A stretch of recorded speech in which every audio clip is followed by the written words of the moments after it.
په جنوبي وزیرستان واڼه سیمه کې د ضلعې تر ټولو لوی او مرکزي روغتون ډیسټرکټ هډکواټر اسپتال چې د پبلک پرایویټ شراکت له لارې د مرف ادارې لخوا پر مخ وړل کیږي اوس له سخت مالي ستونزو سره مخ دی.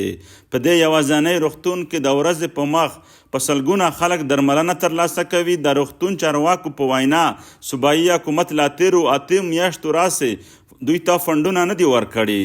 40 کروڑ نه زیاتې روپۍ د ځنډ کار شوي دي.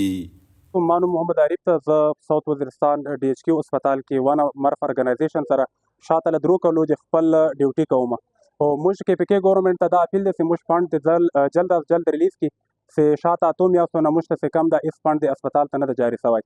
مسله دا شاید چې کله فنډ نشي جاری نو بیا سټاف ته تنخواګانې نه ملاویږي، بیا خلک چې کم د ریزاین کولو ته مجبور وي، خلک اسپتال پرېږدي او بیا چې ولې هر کس چې کم د هغه دغه مجبوریانې لري چې خپله خوراک وکړي، په بچو باندې تعلیم وکړي.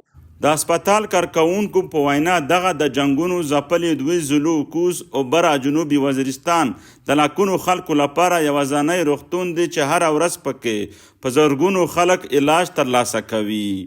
اسپتال صرف یو ډیسټرکټ ته نه دا 2 ډیسټرکټ لوک افټر کوي. دی وخت په دې باندې تقریبا 10 लाख پاپولیشن ډیپندنٹ دی. دا 10 लाख پاپولیشن ته به تکلیف جوړیږي چې اسپتال ودرېږي.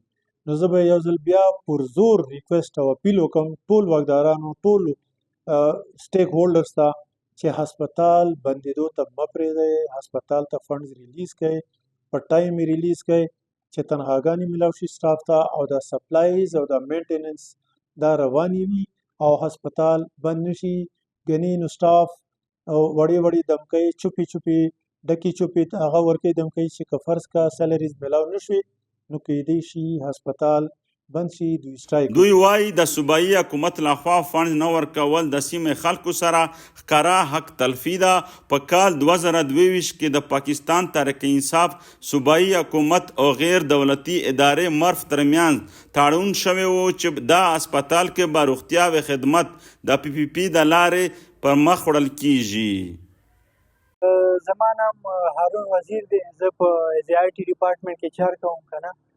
نو چونکې د فنډ وال مسلې دي نو فنډ چې نه نو اسپتال رن کېږي کې مسله ده کنه.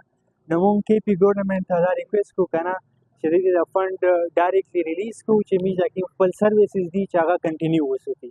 که چېرته فنډ نشو ریلیز نو موږ په سرویس کې به کمای راځي، هسپیټل کې به کمای راځي.